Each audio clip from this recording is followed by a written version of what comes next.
Trésor. Chapitre 1. Le vieux loup de mer. On me demande de raconter tout ce qui se rapporte à mes aventures dans l'île au trésor. Tout, depuis le commencement jusqu'à la fin, en ne réservant que la vraie position géographique de l'île, et cela par la raison qu'il s'y trouve encore des richesses enfouies. Je prends donc la plume, en l'an de grâce 1782, et je me reporte au temps où mon père tenait sur la route de Bristol, à 200 ou 300 pas de la côte, l'auberge de l'amiral Benbow. C'est alors qu'un vieux marin, à la face rôtie par le soleil et balafré d'une immense estafilade, vint pour la première fois loger sous notre toit. Je le vois encore, arrivant d'un pas lourd à la porte de chez nous, suivi de son coffre de matelot qu'un homme traînait dans une brouette. Il était grand, d'apparence athlétique, avec une face au teint couleur de brique, une queue goudronnée qui battait le col graisseux de son vieil habit bleu, des mains énormes, calleuses, toutes couturées de cicatrices, et ce coup de sabre qui avait laissé sur sa face, du front au bas de la joue gauche, un sillon blanchâtre et livide. Je me rappelle comme si c'était hier, s'arrêtant pour regarder tout autour de la baie en sifflotant entre ses dents, puis fredonnant cette vieille chanson de mer qu'il devait si souvent nous faire entendre, hélas. Ils étaient 15 matelots sur le coffre du mort, 15 loups, 15 matelots, yoho yoho, qui voulaient la bouteille. Il chantait d'une voix aigre et cassée, qui semblait s'être usée à l'accompagnement du cabestan, et frappait comme un sourd à la porte, avec un gros bâton de houx qu'il avait au poing. À peine entré. « Un verre de rhum !» dit-il rudement à mon père. Il le but lentement, en connaisseur, fit claquer sa langue, puis revint à la porte, et se mit à examiner d'abord les falaises qui s'élevaient à la droite, puis notre enseigne, et l'intérieur de la salle basse.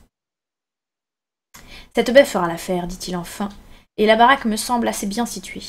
Beaucoup de monde ici, camarade ? Pas trop, malheureusement, répliqua mon père. Eh bien, c'est précisément ce qu'il faut. Oh là, hé l'ami, reprit-il en s'adressant à l'homme chargé de son coffre. Débarque-moi ça en douceur. Et l'amarre dans la maison. Je vais rester quelque temps ici. Oh, je suis un homme tout simple et facile à contenter. Un peu de rhum, des œufs et du jambon, voilà tout ce qu'il me faut. Avec une falaise comme celle-là pour voir passer les navires. Comment je m'appelle ? Appelez-moi capitaine, si cela peut vous faire plaisir. Je vois ce qui vous chiffonne. Allons, soyez tranquille, on a de la monnaie. En voilà, tenez.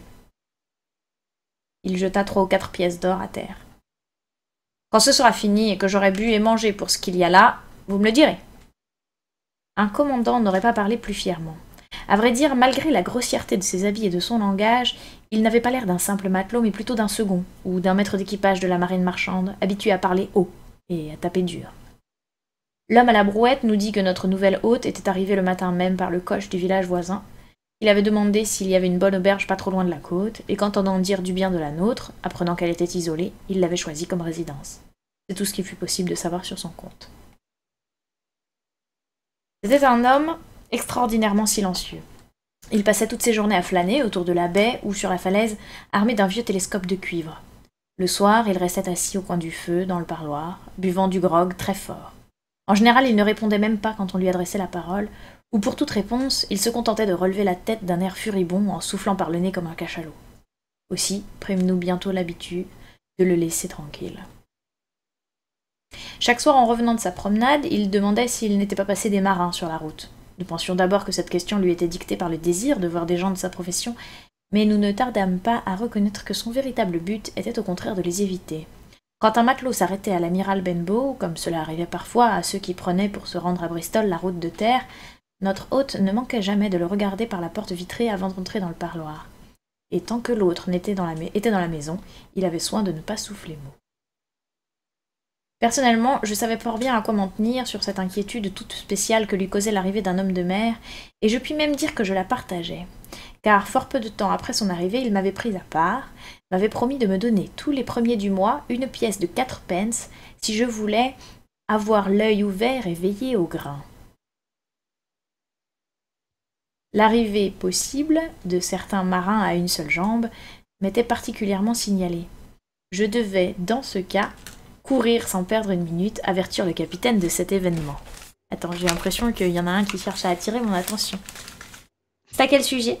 Faut que je redémarre mon PC, ma tablette ne répond pas. Désolé. Y a pas de souci. Attends 2 secondes.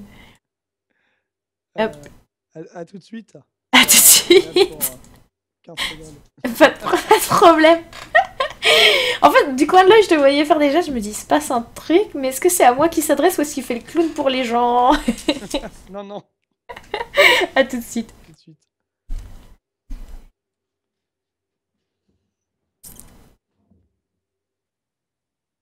Donc on attend Sgan qui fait un petit redémarrage PC, les amis.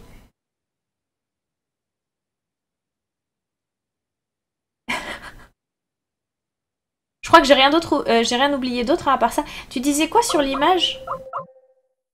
On voit moins l'image parce qu'elle est inversée? Merde, ça me permet de changer. Bah non, normalement non. Attends. Ah! Faire comme ça. Je vais me mettre en plus petit. T'adores ma tête? Oh, bah écoute, merci. Ravi qu'elle te plaise, Kichou. Attends, je peux me décaler un petit peu, ouais. Je peux me mettre comme ça. C'est vrai que j'étais un peu au milieu. Story. On va faire comme ça et comme ça.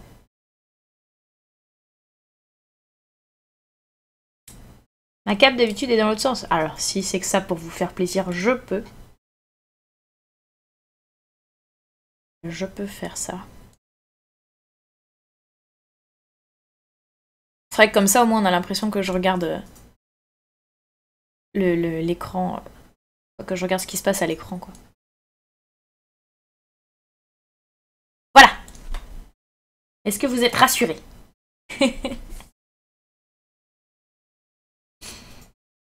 Donc on attend Sgan.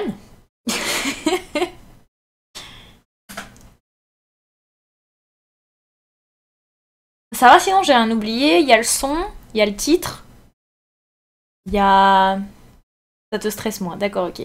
Eh ben. C'est le principal. T'es rassuré fois 1000. Ah bon, à ce point-là. Elle est un peu bancale. La cam? Bonsoir, bonsoir.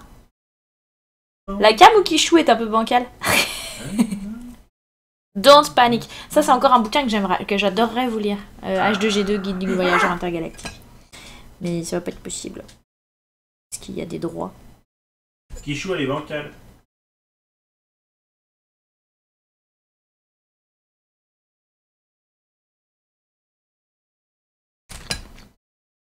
Je vais finir les 3 bouchées de spaghettis que j'avais pas fini.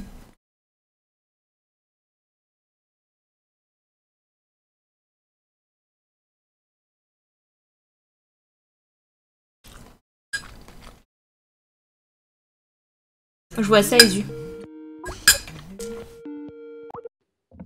Allô? Tétine de rose. Ça va? Bon, T'as l'air encore un peu perplexe. vous pouvez lire ou pas? Parce que bon, il y en a qui ont une Ouais. vie quand même. Allô? Je t'entends. Ne Allô, m'entends. le casque. Oui, allô? All of Steel. Mais qui est con ce casque. T'es pas appris à faire ça. Hein. Dark. On assiste à Sgan en train de rager. Allô? Allô? Ah, allô? Allô? Ah, ça y est. Bonjour? Oh, Bonjour, c'est Sgan. c'est Sgan. Allez, tout fonctionne nickel, c'est bon. Alors attends. Je te fais réapparaître. C'est bon, tout fonctionne nickel. Faire des traits. C'est pratique pour dessiner, nickel. Tac. Partage d'écran? Ah oui. Ouais. On veut bien te regarder dessiner, mais si on voit ce que tu fais, c'est mieux. Oh, putain.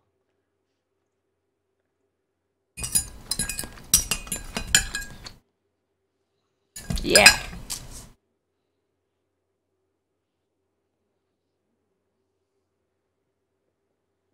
C'est bon. T'es là. Je sais que Super. c'est parce que je t'ai fait à manger. Oh. Oh. Bonsoir, c'est Sgan. Donc, on est reparti. Je vais boire un coup. Faut faire des bisous à Adrien, dit Kichou. Ah, t'as un bisou de Kichou. Elle dit coucou tout le monde. Merde. Voici le problème de casque après le souci de tablette, exactement. Non, FTK, t'as raté la présentation du capitaine. Capitaine qui est un... On était en plein bug technique, donc t'as raté un gros morceau. On sait que le narrateur est le fils d'un aubergiste dont l'auberge est située sur les falaises. Anglaise, vraisemblablement, puisque c'est un bouquin anglais. Ah merde. Et il y a un capitaine qui vient de s'installer dans son auberge. Enfin, un capitaine. Un gars qui se fait appeler capitaine.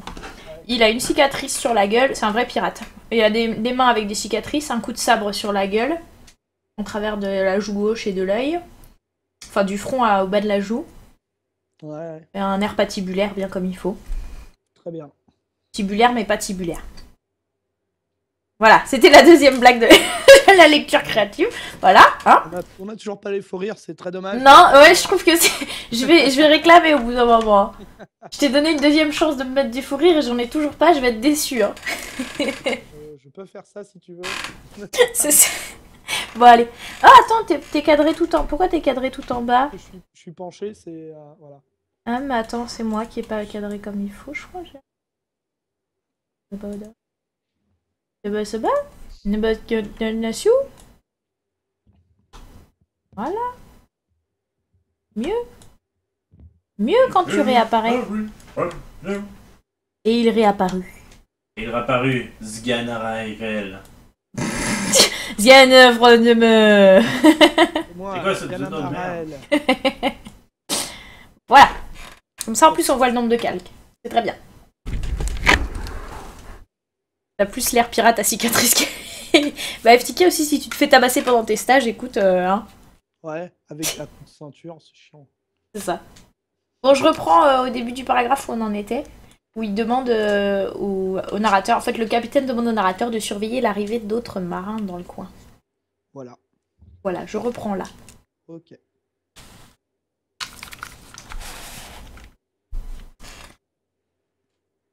Personnellement, je savais fort bien à quoi m'en tenir sur cette inquiétude toute spéciale que lui causait l'arrivée d'un homme de mer. Et je puis même dire que je la partageais. Car fort peu de temps après son arrivée, il m'avait prise à part et m'avait promis de me donner, tous les premiers du mois, une pièce de 4 pence si je voulais avoir l'œil éveillé au grain. L'arrivée possible de certains marins à une seule jambe m'était particulièrement signalée. Je devais, dans ce cas, courir sans perdre une minute, avertir le capitaine de cet événement. La plupart du temps... Alors attends, je vais aller fermer la... Je vais aller fermer la porte pour pas qu'on m'entende trop tout ce qui se passe dans l'appart.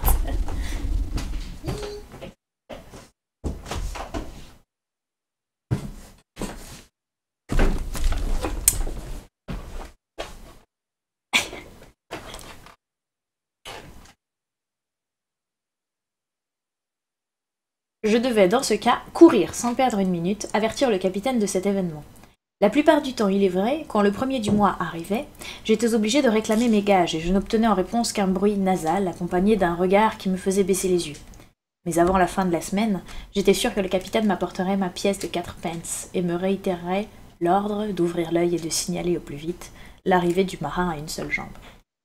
Je n'ai pas besoin de dire à quel point ce personnage mystérieux hantait ma cervelle enfantine.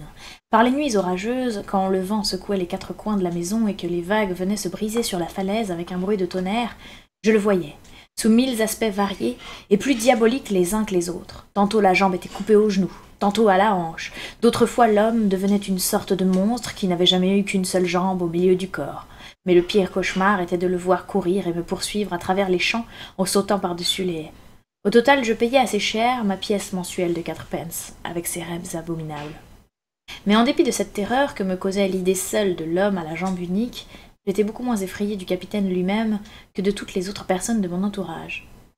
Parfois, le soir, il buvait plus de rhum que sa tête ne pouvait emporter, et se mettait à beugler ses vieux chants bachiques ou nautiques, sans faire attention à rien de ce qui se passait dans le parloir.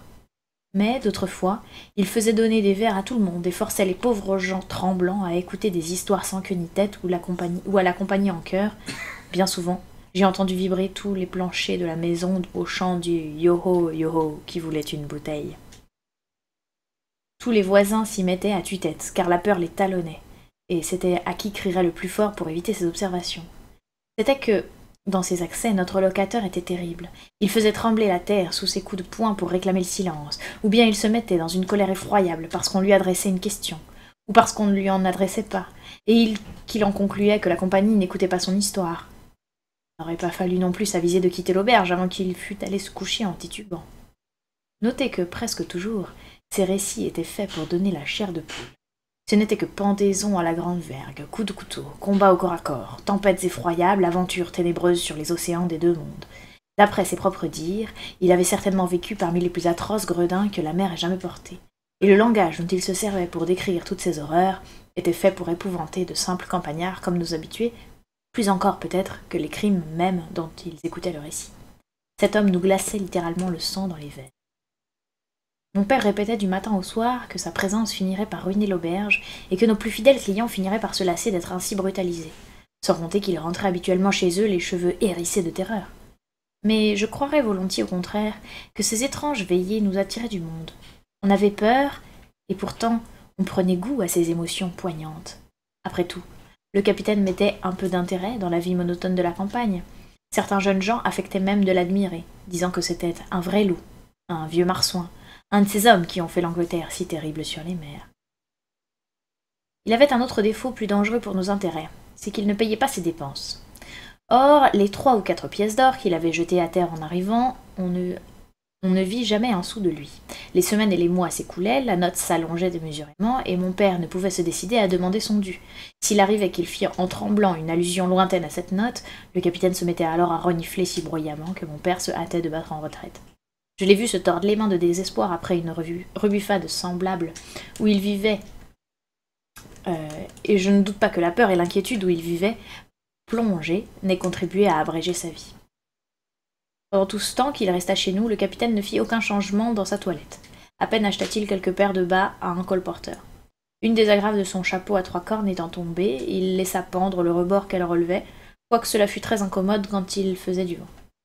Rien de misérable comme son vieil habit qu'il rapetassait lui-même dans sa chambre et qu'il avait fini par ressembler à une mosaïque.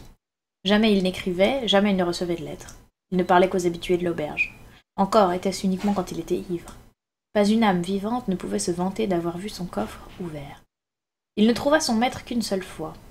Ce fut vers la fin de son séjour, alors que mon pauvre père était déjà bien avancé dans la maladie qui l'emporta.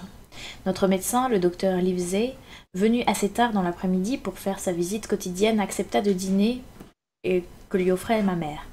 Puis se rendit au parloir pour y fumer une pipe. En attendant que son cheval arrivât du village, nous n'avions pas d'écurie. J'y entrai après lui, et je me rappelle combien je fus frappé du contraste que présentait le docteur, propre et soigné dans sa toilette, poudré à frimas, rasé de frais, avec des rustaux qui l'entouraient et surtout avec ce dégoûtant, cet affreux épouvantail de pirate aux yeux rouges, au teint plombé et aux vêtements sordides, ivre de rhum comme à son ordinaire, et lourdement affalé sur la table. Tout à coup le capitaine, relevant la tête, entonna son éternel refrain. Ils étaient 15 matelots sur le coffre du mort, 15 loups, 15 matelots, yo-ho, yo-ho. Au commencement, je pensais que le coffre du mort devait être celui-là même qu'il avait dans sa chambre, et cette idée s'était longtemps associée à tous mes cauchemars sur le marin à la jambe unique. Mais il avait beau temps que ni moi ni personne ne faisions plus attention aux paroles de cette chanson. Le docteur seul ne la connaissait pas encore. Je remarquai qu'elle était loin de lui faire plaisir, car il leva la tête d'un air assez dégoûté, fut 1 minute ou 2 avant de se remettre à causer avec le vieux Taylor, un maraîcher du Voisinage, qui lui parlait de ses rhumatismes. Cependant, le capitaine sortait par degrés de sa torpeur, sous l'influence de sa propre musique, et enfin, il donna un coup de poing sur la table. Nous connaissions tous ce signal. Il voulait dire « silence ». Tout le monde se tut, excepté le docteur Livesey, qui continua à parler, de sa voix claire et douce, en tirant de temps à autre une bouffée de sa pipe. Le capitaine le regarda d'abord d'un œil flamboyant, puis il donna un second coup à la table, et voyant que cet avertissement restait inutile, il cria avec un juron épouvantable « Silence donc, là-bas, à l'entrepont !»« C'est à moi que vous parlez, monsieur ?» demanda le docteur. Et le sacripant lui ayant répondu affirmativement, « En ce cas, monsieur, reprit tranquillement le docteur Livesey, je n'ai qu'une chose à vous dire, c'est que si vous continuez à boire du rhum comme vous le faites, le monde sera bientôt débarrassé d'un triste chenapan. » La fureur du vieux fut terrible. Il sauta sur pied, tira et ouvrit un coutelas de matelot, et le balançant dans la paume de sa main, il annonça qu'il allait sans plus tarder clouer le docteur à la muraille. Le docteur Livesey ne sourcilla pas. Il continua à lui parler du même ton, en le regardant par-dessus son épaule, assez haut pour que tout le monde pût entendre, mais avec un calme parfait. « Si vous ne remettez pas à l'instant ce couteau dans votre poche, je vous donne ma parole d'honneur que vous serez pendu aux prochaines assises. » Là-dessus, un échange de regards entre eux. Puis le capitaine, s'avouant battu, referma son arme, reprenant sa place en grognant comme un chien fouaillé. « Et maintenant, monsieur, reprit le docteur, que je sais qu'il y a dans mon district un individu de votre sorte, vous pouvez être certain que j'aurai l'œil sur vous. Je ne suis pas seulement médecin, je suis aussi juge de paix. Qu'il m'arrive sur votre compte une seule plainte, fût-ce au sujet d'une grossièreté comme celle de ce soir, et je vous réponds que vous ne ferez pas de vieux os chez nous. À bon entendeur, salut. » Le cheval du docteur arriva bientôt. Il se mit en selle et repartit. Ce soir-là, et pour 8 jours au moins, le capitaine se tint coi et ne souffla plus un mot. Chapitre 2. Chien noir se montre et disparaît. Peu de temps après cet incident, survint le mystérieux événement qui devait nous débarrasser du capitaine, mais non pas, comme on le verra, des conséquences de son séjour. L'hiver était des plus rudes, les fortes gelées succédaient aux tempêtes, et je sentais bien que mon pauvre père ne verrait pas le printemps. Il baissait de plus en plus. Ma mère et moi, nous avions sur les bras tout le travail de l'auberge, et trop de soucis pour penser beaucoup à notre hôte incommode. Un matin de janvier, il gelait à pierre fendre, et le soleil éclairait à peine le sommet des collines voisines, tandis que dans la baie des petites vagues grises déferlaient sans bruit sur les galets. Le capitaine s'était levé plus tôt qu'à l'ordinaire et se dirigeait vers la falaise, son coutelas pendu sous les basques de son vieil habit bleu, son télescope sous le bras et son chapeau planté en arrière sur la tête. Je me souviens que je distinguais la vapeur de son haleine, et qu'en tournant un rocher, il renifla bruyamment, comme s'il pensait encore à la leçon que lui avait donnée le docteur Livesey. Ma mère était occupée auprès de mon père, et j'étais en train de mettre le couvert pour le déjeuner du capitaine, quand la porte du parloir s'ouvrit tout à coup, et un inconnu entra. Ce qui frappait d'abord chez cet inconnu, c'était une pâleur singulière. Je remarquai aussi qu'il lui manquait 2 doigts, à la main gauche. Il tenait dans la droite un grand coutelas, et n'avait pourtant rien de belliqueux dans toute sa personne. Ma première pensée, quand je le voyais, un étranger, se rapportait toujours au marin à la jambe unique. C'est peut-être pourquoi je notais que celui-ci, sans avoir précisément la mine d'un matelot, avait en lui quelque chose qui sentait l'homme de mer. Je lui demandais ce qu'il y avait pour son service, il demanda du rhum. Comme je sortais pour aller en chercher, il s'assit sur le bord d'une table et me fit signe d'approcher. Je m'arrêtai, ma serviette à la main. « Plus près, petit, me dit-il. » Je fis un pas vers lui. « Ce couvert est sans doute pour l'ami Bill ?» demanda-t-il avec un regard où je crus voir de l'inquiétude. Je répondis que je ne connaissais pas l'ami Bill, que ce couvert était destiné à un locataire de la maison que nous appelions le capitaine. « Parbleu, dit l'ami. L'ami Bill peut se faire appeler le capitaine si cela lui convient. Il a une balafre sur la joue gauche et il ne boude pas sur la bouteille. Hein, mon petit? C'est bien cela, n'est-ce pas? Une balafre sur la joue gauche. Quand je le disais, haha. Et donc, l'ami Bill est dans la maison? J'expliquai qu'il était sorti. Ah, et de quel côté est-il allé, mon garçon? De quel côté? J'indiquai la falaise, j'ajoutai que le capitaine ne tarderait pas à rentrer. Je répondis à quelques autres questions. Ah, dit l'étranger, c'est lui qui va être content de me voir. L'expression de sa physionomie n'était rien moins qu'affectueuse, tandis qu'il parlait ainsi. Il me parut qu'il n'avait pas l'air de dire précisément ce qu'il pensait, mais ce n'était pas mon affaire. Et du reste, qu'est-ce que j'y pouvais? L'inconnu resta là, flânant dans la salle, de temps à autre allant vers la porte, mais sans la franchir, et guettant comme un chat qui attend une souris. À un moment, je sortis, je fis quelques pas sur la route. Aussitôt, je m'entendis appeler, et comme je n'obéissais pas assez vite à cet appel, je vis un horrible changement se produire sur la face couleur de chandelle du nouveau venu. Il m'ordonna de rentrer immédiatement, en jurant de telle sorte que je ne fis qu'un bond. Je ne fus pas plutôt revenu auprès de lui, qu'il reprit ses manières, à la fois doucereuses et ironiques. Il eut même l'obligeance de mettre sa main sur mon épaule, en déclarant que j'étais un bon petit garçon, et qu'il se sentait pris pour moi d'une véritable tendresse. « J'ai moi-même un fils de ton âge, ajouta-t-il, je suis fier de lui. Vous vous ressemblez, ma foi, comme 2 frères. Mais la grande affaire pour les garçons, vois-tu, fillot, c'est l'obéissance. Ah, l'obéissance. Si tu avais seulement navigué avec l'ami Bill, je n'aurais pas eu besoin de te répéter un ordre. Non, sur ma foi, il n'y avait pas à rire avec lui. Et ma parole, je ne me trompe pas. Le voici justement, l'ami Bill, avec son télescope sous le bras. Que Dieu le bénisse. Mon petit, nous allons entrer là, nous cacher derrière la porte pour faire une surprise à l'ami Bill. Tout en parlant, l'étranger m'avait poussé dans le parloir et s'était mise avec moi derrière la porte d'entrée. Je me sentais assez mal à l'aise et même quelque peu effrayée. Ce qui augmenta mon inquiétude fut de constater que l'étranger avait peur, lui aussi. Il maniait son coutelas, le faisait jouer dans sa gaine, et je l'entendais soupirer en avalant sa salive, comme s'il avait eu une boule dans le gosier. Enfin le capitaine entra, poussant la porte devant lui, sans regarder de notre côté ni remarquer notre présence. Il se dirigea vers la table où l'attendait son déjeuner. « Bill !» dit alors l'étranger d'une voix qu'il essayait manifestement de faire aussi grosse que possible. Le capitaine pivota sur ses talons et nous aperçut. Son visage était devenu subitement livide sous le hâle. Le nez seul restait bleu. On eût dit à un homme qui se serait trouvé face à face avec le diable, ou pire encore si c'était possible. C'était une chose sinistre qui me fit peine de le voir ainsi vieillir de 20 ans et sur le point de défaillir. « Allons, Bill, tu me reconnais bien, tu n'as pas oublié ton vieux camarade !» s'écria l'étranger. « Chien noir !» murmura le capitaine avec épouvante. « Et certainement !» fit l'autre, en reprenant son aplomb à proportion du trouble où il voyait notre locataire. « Chien noir en personne, qui est venu faire une visite à son vieux camarade. Mon pauvre Bill, en avons-nous vu ensemble, et fait, depuis le jour où j'ai perdu ces 2 doigts-là, ajouta-t-il en levant sa main mutilée. Eh bien, puisque tu m'as déniché, dit enfin le capitaine d'une voix altérée, me voilà. Parle, au moins, que veux-tu? Ah, je reconnais mon Bill, toujours droit au but. C'est aussi mon habitude. Je prendrai donc un verre de rhum, si ce cher enfant que j'aime déjà tant veut me l'apporter, et nous causerons de nos petites affaires, en vieux camarades que nous sommes. Quand je revins avec le rhum, ils étaient assis tous les deux à la table dressée pour le capitaine. Chien Noir avait eu soin de prendre le côté de la porte et se tenait de biais, de manière à surveiller son vieux camarade et à pouvoir battre en retraite, si c'était nécessaire. Il m'ordonna de sortir en ajoutant « Tu sais, fiston, ce n'est pas moi qu'on pince par les trous de serrure. » Sur quoi je me retirai dans le comptoir, non sans prêter l'oreille de mon mieux pour essayer de saisir quelque chose de leur conversation. Mais pendant assez longtemps, j'entendis seulement un chuchotement. Enfin, les voix montèrent à un diapason plus élevé et je distinguai quelques mots. C'étaient principalement des jurons, articulés par le capitaine. « Non, non et non, c'est dit, n'est-ce pas » cria-t-il tout à coup. « Allez tous vous faire pendre !» Il y eut un vacarme effroyable de jurons. De vaisselle cassée, de tables et de chaises renversées, puis un froissement d'acier, un cri de douleur, et Chien Noir passa devant moi, l'épaule en sang, le coutelas à la main, fuyant devant le capitaine qui courait après lui et qui lança son arme sur le blessé au moment où il venait de franchir la porte. Heureusement, le coup fut paré par notre grande enseigne, l'amiral Benbow, où l'on en voit encore la trace, car si Chien Noir l'avait reçu, c'était fait pour le couper en 2. Ce fut la fin du combat. Le fugitif, arrivé sur la route, déploya une agilité merveilleuse, et en moins d'une demi-minute, ses talons avaient disparu au tournant du pont. Quant au capitaine, il contemplait l'enseigne d'un air stupéfait et sans mot dire.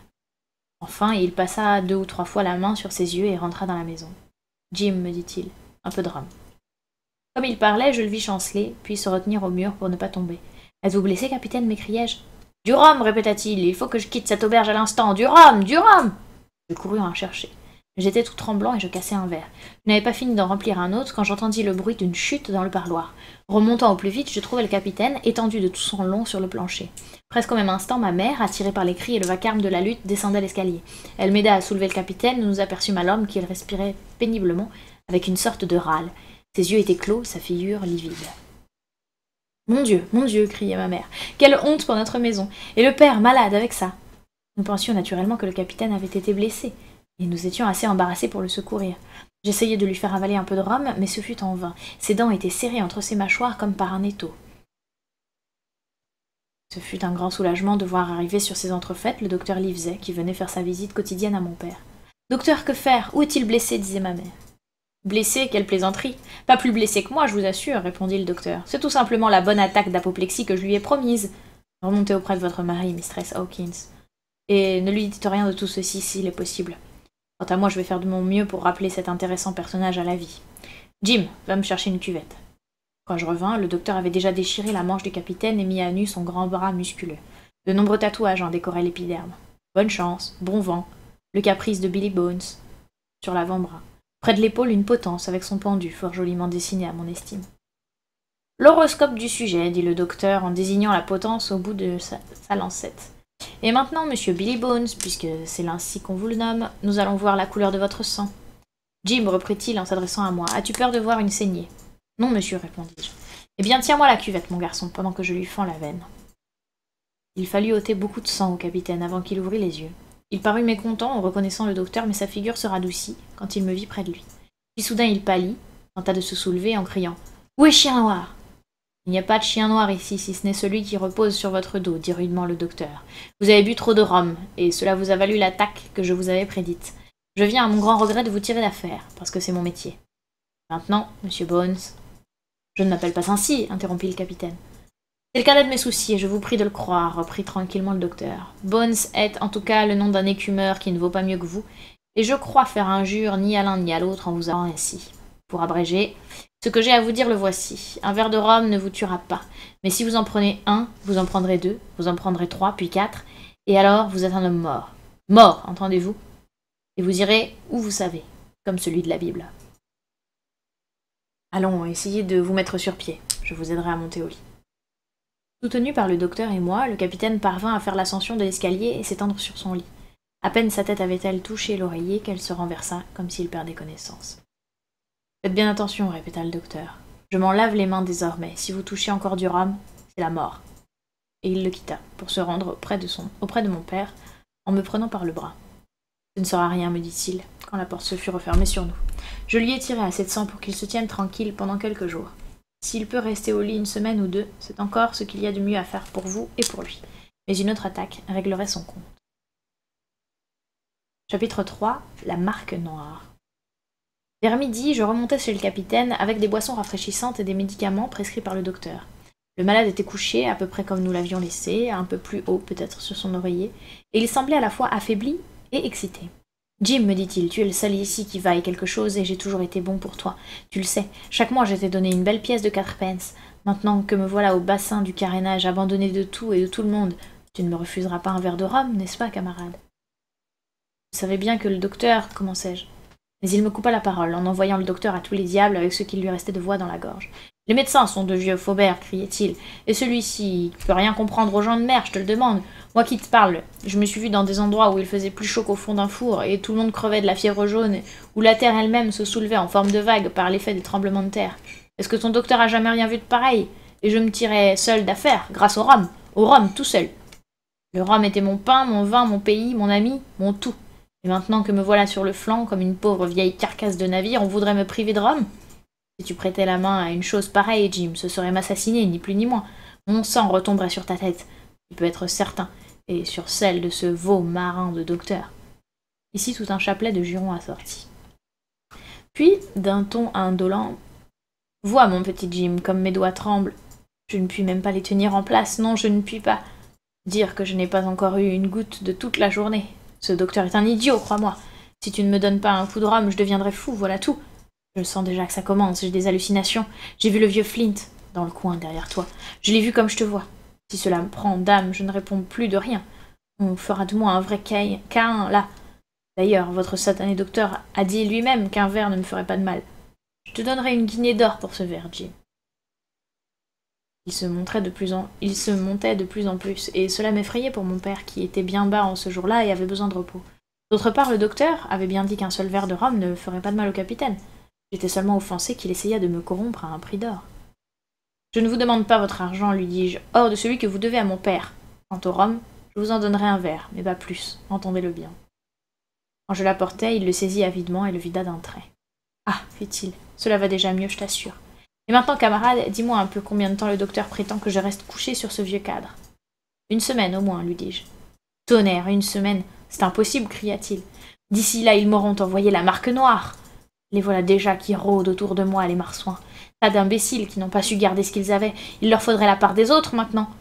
Est-ce ainsi que se comportent de vrais lurons? Je le demande. Que ne faisaient-ils comme moi? Que ne gardaient-ils leur argent au lieu de le jeter par les fenêtres? Mais je leur jouerai un tour de ma façon, ils peuvent y compter. Croient-ils me faire peur? J'en ai dépisté de plus malins. » Tout en parlant, il s'était soulevé sur son lit, et prenant mon épaule pour point d'appui, avec une force qui me fit presque crier de douleur, il essaya de faire quelques pas dans la chambre. Mais ses jambes semblaient être de plomb, et sa voix, de plus en plus faible, était peu en harmonie avec le sens menaçant de ses paroles. Il s'arrêta, s'assit au bord du lit. « Ce docteur m'a tué, dit-il. Voilà que j'ai des bourdonnements dans la tête. Aide-moi à me recoucher. » Avant que j'eusse le temps de faire ce qu'il désirait, il était retombé sur son oreiller. Assez longtemps, il resta silencieux. « Jim, reprit-il enfin, tu as bien vu ce marin aujourd'hui? Chien noir? Chien noir. C'est un mauvais gredin, vois-tu, mais ceux qui l'envoient valent encore moins que lui. Écoute-moi un peu, mon petit Jim. Si pour une raison ou une autre, il m'est impossible de partir, s'ils me prennent au gîte et me remettent la marque noire, rappelle-toi que c'est à mon vieux coffre qu'ils en veulent. Eh bien alors, ne perds pas une minute, enfourche un cheval. Tu sais te tenir à cheval, n'est-ce pas? Enfourche le premier cheval venu, va-t'en à la bride abattue chez lui, chez ce maudit docteur. Tu lui diras de rassembler le plus de monde qu'il pourra. Les magistrats, la police, tout le tremblement, s'il veut pincer ici. À bord de l'amiral Benbow, la bande entière du vieux Flint, qu'il en reste du moins, mousse et matelot, tel que tu me vois petit jeter son second, au vieux Flint. Et seul je connais la cachette. Il m'en a confié le secret à sa Havana sur son lit de mort, comme qui dirait dans l'état où je suis maintenant, comprends-tu? Mais pas un mot de tout ceci, à moins qu'il ne m'envoie la marque noire, ou que tu ne vois rôder par ici soit chien noir, soit le marin à la jambe de bois. Surtout lui, Jim. Mais que voulez-vous dire par la marque noire, capitaine, demandai-je. C'est une sommation de la bande, mon petit. Je t'avertirai s'il me l'envoie. Mais en attendant, veille au grain, Jim, et je partagerai avec toi tout sur mon honneur. Il divagua encore quelques instants. Sa voix devenait de plus en plus faible. Je lui donnai sa potion, qu'il prit comme un enfant, en disant « Si jamais un marin a eu besoin de remède, c'est bien moi. » Puis il tomba dans un sommeil lourd et semblable à un évanouissement. Après quelques minutes, je me décidai à redescendre. Ce que j'aurais fait si les choses avaient suivi le cours ordinaire, je l'ignore.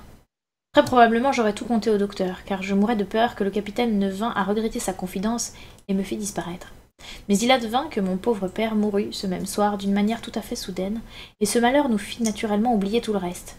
Le chagrin qui nous accablait, les visites des voisins, les arrangements à prendre pour les funérailles, sans compter l'auberge qui allait son train accoutumé, tout cela me surmena si bien que c'est à peine si j'avais eu le temps de penser au capitaine et encore moins celui d'avoir peur de lui. Il descendit le lendemain matin, prit ses repas comme à l'ordinaire, quoiqu'il eût peu d'appétit, et but, je crois, encore plus de rhum que d'habitude, par la raison qu'il se servit lui-même au comptoir tout le long du jour, en grommelant et en reniflant comme un phoque. Aussi était-il plus ivre que jamais le soir avant l'enterrement. Et ce fut une chose horrible, dans cette maison en deuil, de l'entendre chanter à tue-tête sa vilaine chanson de matelot. Mais, tout faible qu'il était, il nous inspirait encore trop de terreur pour qu'on osât lui imposer le silence. Seul le docteur l'aurait pu. Malheureusement, il venait d'être appelé à plusieurs miles de distance pour un cas urgent, et n'avait pas mis les pieds chez nous depuis la mort de mon père. J'ai dit que le capitaine était faible. Le fait est qu'il semblait plutôt perdre ses forces que les regagner. Il se traînait dans l'escalier, allait et venait du parloir à la salle commune, mettait le nez dehors, plus que pour flairer l'odeur de la mer, puis rentrait en s'appuyant au mur pour ne pas tomber, et s'arrêtant à chaque pas pour reprendre haleine. Il ne me parlait pas plus qu'aux autres, et j'ai toujours pensé qu'il avait perdu le souvenir de sa confidence. Mais son caractère était plus bizarre et plus violent que jamais. Il avait pris l'habitude alarmante de tirer son coutelas, quand il était ivre, et de le placer sur la table, à côté de lui. Cependant, il s'occupait beaucoup moins des allants et venants que par le passé, et s'absorbait dans ses rêveries sans fin, et au total ne paraissait pas avoir toute sa tête. C'est ainsi qu'un soir, nous l'entendîmes, à notre grande surprise, fredonner un air qu'il n'avait jamais chanté. Une sorte de ritournelle pastorale, datant peut-être des jours de sa jeunesse et de l'époque où il ne connaissait pas encore la mer. Les choses allèrent ainsi jusqu'au lendemain, des funérailles de mon père. Ce jour-là, vers 3 heures, par un temps de brouillard et de gelée, je me trouvais sur le seuil de l'auberge, plein de tristes pensées sur cette perte cruelle, quand j'aperçus un homme qui avançait assez lentement sur la route. C'était évidemment un aveugle, car à chaque pas, il tapait devant lui avec son bâton, sans compter qu'il avait sur les yeux une gigantesque visière verte. Il allait tout courbé par l'âge ou la maladie sous un grand manteau à capuchon, très vieux, déchiré, qui le faisait encore plus difforme. Je n'ai jamais vu de physionomie aussi effrayante que cette face sans regard. Il s'arrêta à quelques pas de l'auberge, et élevant la voix sur une sorte de psalmodie monotone, s'adressa à l'espace devant lui. « N'y a-t-il pas ici quelque bonne âme pour dire à un pauvre aveugle qui a perdu la lumière du jour en défendant son gracieux pays, Dieu bénisse le roi George, où, dans quelle partie de ce pays se trouve-t-il en ce moment ? » « Vous êtes devant l'auberge de l'amiral Benbow, à la baie de Black Hill, mon brave homme, répondis-je aussitôt. J'entends une voix jeune, reprit-il sur le même ton. Voulez-vous être assez charitable, mon cher petit ami, pour me donner la main et me faire entrer ? Je tendis innocemment la main qu'on me demandait d'une manière si insinuante, et la sentis soudain prise comme dans un étau par cette horrible créature sans yeux. Ma surprise et ma terreur furent si grandes que je commençai par me débattre pour essayer de me dégager, mais d'un seul bras, l'aveugle me contint et m'attira tout près de lui. « Maintenant, mon garçon, conduis-moi au capitaine, dit-il. »« Monsieur, je n'ose pas, sur ma parole, je n'ose pas, répondis-je. »« Oh oh, ricana l'aveugle, on veut résister, conduis-moi à l'instant ou je te casse le bras. » Tout en parlant, il me le tordait de telle sorte que je poussai un cri. « Monsieur, repris-je, ce que j'en disais n'était que pour vous, le capitaine est tout changé depuis quelques jours et il ne se sépare plus de son coutelas, qu'il tient tout ouvert. Un autre gentleman... Assez causé, marchons !» rompit l'aveugle. Et jamais voix si dure, si impitoyable, n'avait frappé mon oreille. Je crois bien qu'elle m'effraya encore plus que la torsion de mon bras, et je me sentis domptée. Sans plus de résistance, j'obéis donc, et je me dirigeai droit vers le parloir où notre vieux pirate était assis au coin du feu, buvant son rhum. L'aveugle me suivait de près, serrant toujours mon bras d'une main de fer et s'appuyant si lourdement sur mon épaule qu'à peine pouvais-je marcher. « Tu vas me mener tout droit à lui, et aussitôt qu'il pourra me voir, crie « Bill, voici un de vos amis. Sinon, gare à ton poignet », ajouta-t-il en me donnant un avant-goût de ce qu'il me réservait. La douleur et l'épouvante me firent oublier la terreur que m'inspirait habituellement le capitaine. J'ouvris brusquement la porte du parloir, je répétai les paroles que me dictait l'aveugle. Le pauvre capitaine tressaillit et d'un seul regard se trouva dégrisé, en possession de toute sa raison. L'expression de sa physionomie me parut, en ce moment, moins encore celle de la frayeur que celle d'un dégoût mortel. Il fit un mouvement pour se lever, mais n'en eut pas la force. « Bill, restez où vous êtes, dit le mendiant. Je n'y vois pas, mais j'ai l'ouïe fine, et j'entends si l'on remue le bout du doigt.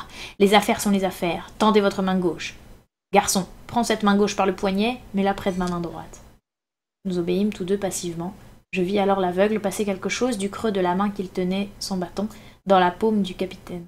Il se referma dessus instantanément. « Voilà qui est fait, » reprit l'aveugle. Et me lâchant aussitôt, il se glissa hors du parloir avec une sûreté de mouvement et une rapidité presque incroyable, sauta sur la route et disparut. J'étais encore immobile de surprise quand j'entendis le tap-tap-tap de son bâton se perdre dans l'éloignement. Le capitaine était resté aussi stupéfait que moi. Mais enfin, et presque au même moment, je lâchai son poignet et que je tenais toujours. Il regarda vivement dans sa paume de la main. « À 10 heures, s'écria-t-il. Nous avons encore 6 heures devant nous. Nous pouvons encore les rouler. » Et il sauta sur ses pieds. Au même instant, il chancela, porta la main à sa gorge, puis s'abattit de tout son long sur le sol, avec un bruit sourd. Je courus à lui, appelant ma mère à grands cris, mais il n'y avait plus besoin de se presser. Le capitaine venait de tomber mort, foudroyé par l'apoplexie. Chose étrange, je ne l'avais jamais aimé, quoiqu'il eût fini par m'inspirer une certaine pitié, et pourtant, quand je le vis parti pour toujours, je ne pus retenir mes larmes. C'était la seconde fois que je voyais la mort, et la première faisait encore saigner mon cœur. Chapitre 4. Le coffre du capitaine. J'informa ma mère sans plus tarder de tout ce que j'aurais assurément mieux fait de lui dire plus tôt. Nous nous trouvions placés dans une position difficile et périlleuse, il ne pouvait y avoir de doute à cet égard. Une partie de l'argent de cet homme, si tant est qu'il y eût de l'argent, nous était incontestablement due, mais il était peu probable que les camarades du capitaine, à les juger par Chien Noir et l'aveugle, seul spécimen que je connusse du genre, fussent d'avis d'abandonner leur proie pour payer les dettes du mort. L'ordre que m'avait donné le capitaine d'enfourcher un cheval et de courir chez le docteur Livesey me revenait bien à la pensée, mais pour l'exécuter, il aurait fallu laisser ma mère sans protection dans un pareil moment. Il n'y avait pas à y songer. La vérité d'ailleurs, c'est que l'idée seule de rester 1 minute de plus dans la maison nous terrifiait tous les deux. La chute d'un charbon dans l'âtre, le tic-tac de la pendule, nous remplissait d'épouvante. La route noire et solitaire nous semblait à chaque instant pleine de piétinements lointains. L'image du capitaine, étendu mort dans le parloir, l'idée que ce détestable aveugle était peut-être embusqué dans le voisinage ou sur le point de réapparaître, me glaçait, comme on dit, dans ma peau. Il fallait prendre un parti immédiat. Nous nous arrêtâmes à celui de partir ensemble pour demander de l'aide au village voisin. Aussitôt fait que dit, nous voilà partis, nu-tête, courant sur la route dans le crépuscule qui tombait, par le brouillard et la gelée. Le village n'était heureusement pas fort éloigné, quoique caché par les falaises, il s'élevait à l'extrémité de la baie voisine de la nôtre. Circonstance qui me rassurait le plus, dans la direction opposée de celle d'où le mendiant était venu, et où sans doute il était retourné. À peine fûmes-nous 20 minutes en route, quoiqu'il fallut nous arrêter de temps en temps pour reprendre haleine, en prêtant l'oreille, serrés l'un contre l'autre, mais on n'entendait aucun bruit inusité, rien que la cadence du flot qui lavait la plage et le coincement des corbeaux dans le bois. Des lumières brillaient déjà dans les maisons du village, et je n'oublierai jamais le plaisir que me causa la vue de ces portes et fenêtres éclairées. À ce réconfort devait d'ailleurs se limiter tout le secours que nous devions y trouver. Personne ne voulut consentir à venir avec nous à l'amiral Benbow.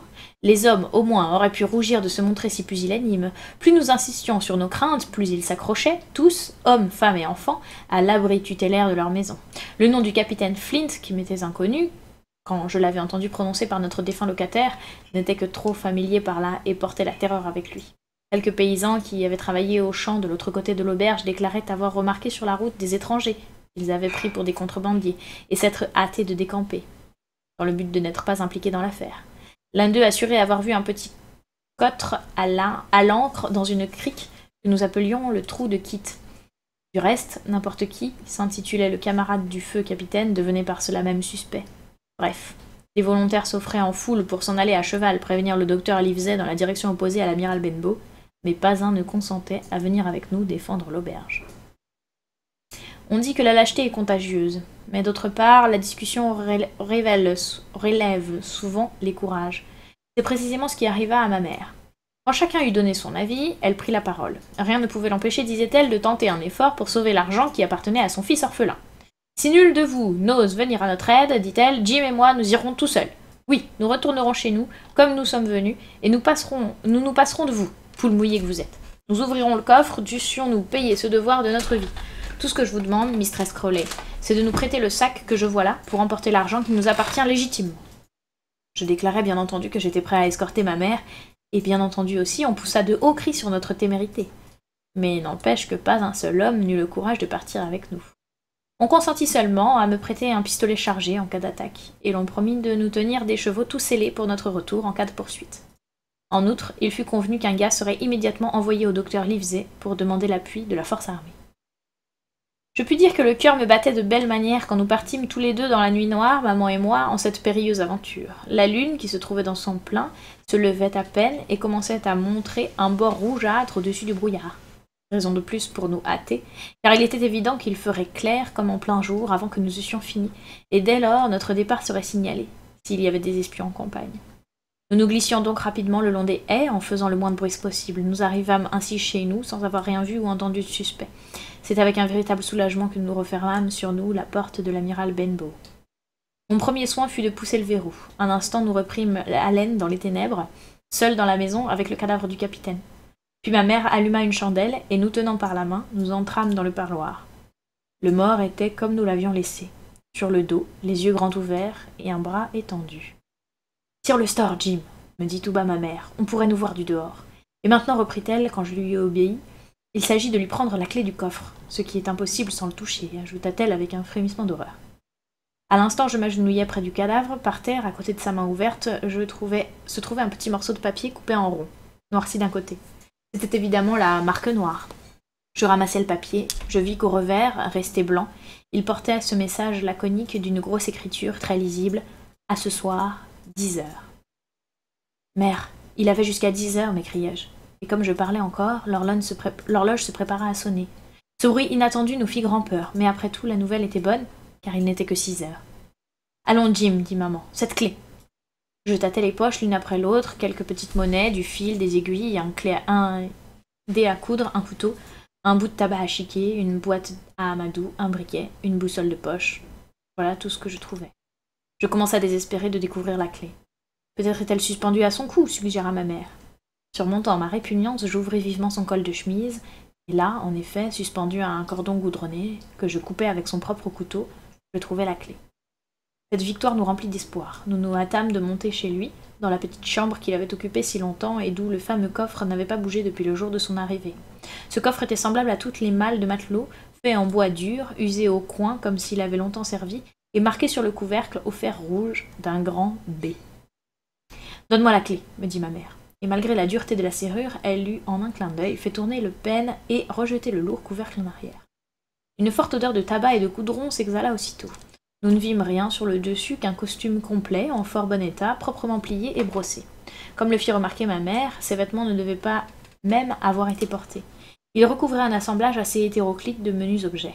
Quart de cercle, gamelle d'étain, rouleau de tabac, 2 paires de beaux pistolets, une barre d'argent fin, une vieille monstre espagnole, divers autres bijoux de peu de valeur et d'apparence exotique, un compas monté en cuivre, 5 ou 6 coquilles d'Amérique. Depuis combien de temps traînait-il ces coquilles avec lui, dans sa carrière errante, périlleuse et coupable? Tout cela n'avait pas grand intérêt pour nous, sauf les bijoux et la barre d'argent, et encore comment en tirer parti.